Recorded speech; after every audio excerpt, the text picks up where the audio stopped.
Private ബസ്സുകളിൽ പോലും അന്യം നിന്ന് പോകുന്ന കലാരൂപമാണത്. അതായത് ഇപ്പോൾ ഡോറ് പോലും അടയ്ക്കാതെ പോകുന്ന ഒരു KSRTC ബസ്സാണിത് കാണുന്നത്. ഇതിൻ്റെ മന്ത്രി ആരാണ്? ഗണേഷ് കുമാറാണ്.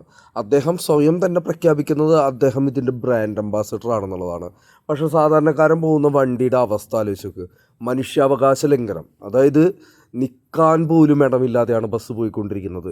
MVD ഡിപ്പാർട്ട്മെൻറ്റ്, അതായത് മോട്ടോർ വെഹിക്കിൾ ഡിപ്പാർട്ട്മെൻറ്റ് പ്രകാരമുള്ള MVD നിയമങ്ങൾ പാസ്സാക്കുന്ന അദ്ദേഹത്തിൻ്റെ ഡിപ്പാർട്ട്മെൻറ്റിന് തന്നെ നിയമം ഫോളോ ചെയ്യാൻ പറ്റാതെ ഡോറടയ്ക്കാതെ പോകുന്ന, നിൽക്കാനിടമില്ലാതെ മനുഷ്യൻ്റെ അവകാശങ്ങൾ ലംഘിച്ചുകൊണ്ട് ഗവൺമെൻറ് അതോറിറ്റിയുടെ തന്നെ ഡിപ്പാർട്ട്മെൻറ്റായിട്ടുള്ള KSRTC ബസ്സാണ് നിരത്തിലോടിക്കൊണ്ടിരിക്കുന്നത്. നിൽക്കാൻ പോലും പറ്റാതെ ഒരാൾ ഇറങ്ങിയെന്ന് കണ്ടോ? ഇപ്പോഴും ഡോറടച്ചിട്ടില്ല കേട്ടോ, കാണാവുന്നതാണ്.